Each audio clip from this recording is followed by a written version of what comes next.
Hey, what's up? What's up? What's up? So I put up a post about being in charge of your happiness.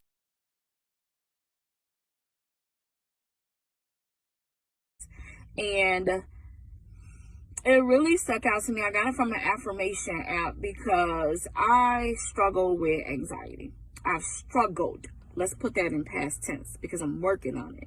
And God is helping me to heal from it. And talking about it to different people and not being silent, not suffering in silence and not closing my mouth about it. And so this past Sunday, pastor he brought somebody to Pastor Hannah brought somebody to the church, and it was a guy who's working his he opened up a company, and he opened up a company for counseling depression, mental illness, mental health awareness, because a lot of people, they're afraid to talk about their mental health. They're afraid to talk about if they've been depressed. They're afraid to talk about anxiety. They're afraid to talk about so many different things. And so he just lit my spirit up because I never thought about it. I've always, my daughter, she is, she's had a history of illness. And so I thought that was my story to tell, to make people aware about her story. But God said, no, that's her story to tell. And so she's doing that through music. The Real Amani. I love it. On Instagram, The Real Amani. Look, I'm plugging my baby. But anyway, so I've always thought that was my story to tell. But this past Sunday, I found out that was not my story to tell. My story is to talk about anxiety and to merge that with my business. I've always been searching for a service piece, to add to Drizzle Me Happy, my cupcake company. And so never even thought about this. I've just been so focused on all of the years of canceling it, and I've had this for a long time. There has been spouts where I haven't had anxiety. I've bought kits and things like that to work on it. And recently I found out that I was listening to Grace Over Grind on Doing Business God's Way, and that it's a sensitive moment in a time that God is trying to reach me. And that only stood out to me because I am listening to God. I'm in alignment with Him. I know that He has my best interest. I know that He wants me healed. I know for a fact. And so He wouldn't have let me hear that if it wasn't a fact, right? And so I learned that was a sensitive moment, and I'm going to take that as a blessing for me. However way, there's different ways that people are choosing to be healed. You can go to therapy. Check. That's number one. You should go to therapy. I realize that, there's a lot of people out there who we love God, and we're in alignment with God, and we study the word, and we believe, right? But He also sends different tools down here for you to attain, for you to use, for you to have, right?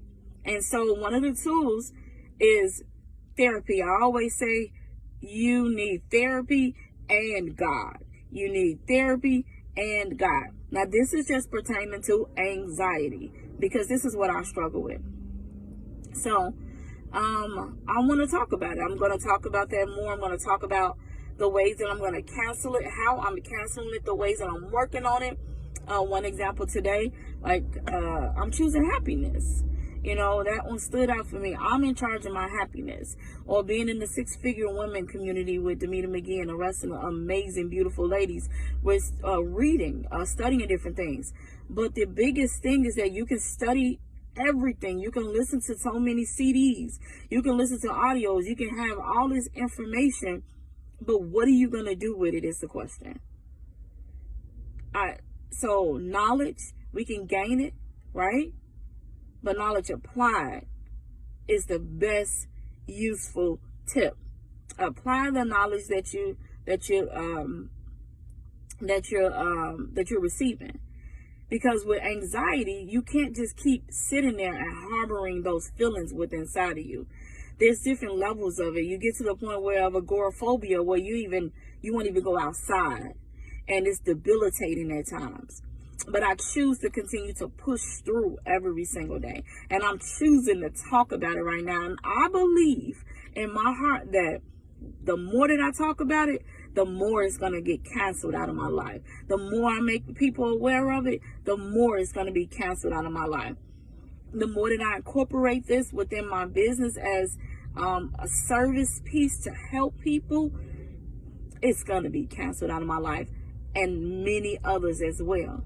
Because some people don't talk about it. They believe that, some people may not believe that anxiety is that serious. It is serious. It can get to the point where if you're constantly having anxiety, that it weakens your immune system and makes you susceptible to other diseases.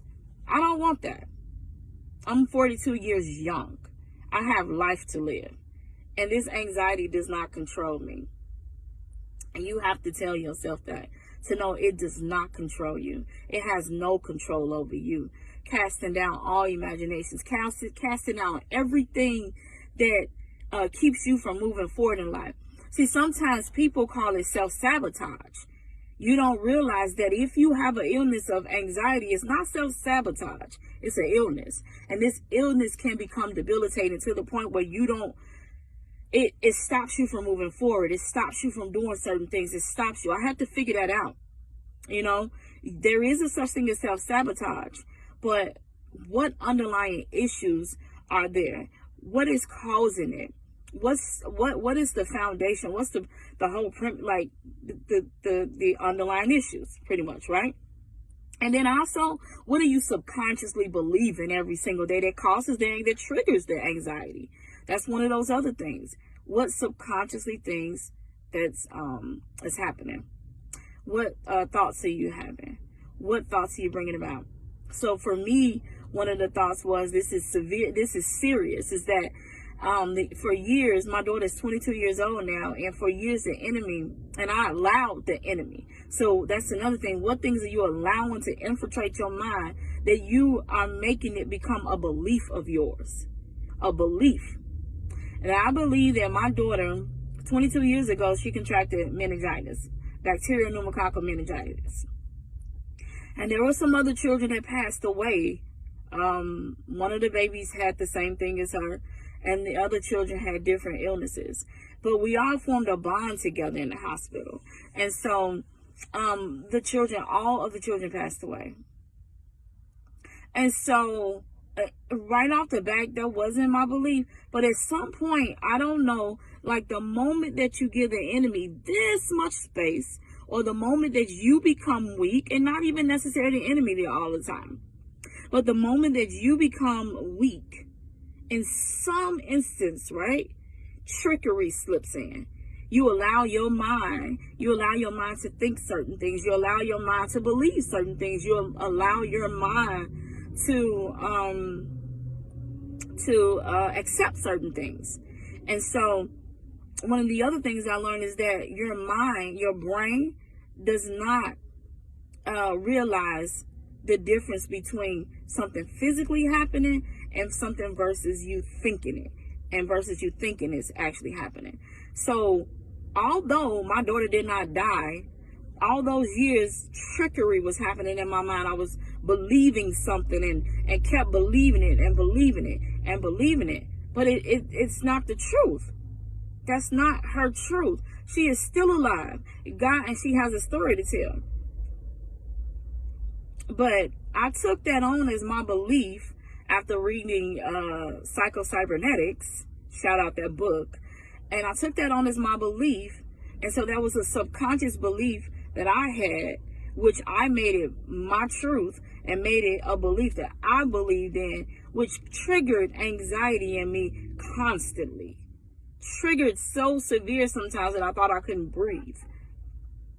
So the question is, what do you, what's something that you can, change? What, dealing with anxiety? I just want to, and it's not even, not the question is, I just want to make people aware of that. You can change your emotions and apply the knowledge that you're learning, and don't allow something to debilitate you that is not your belief. Okay.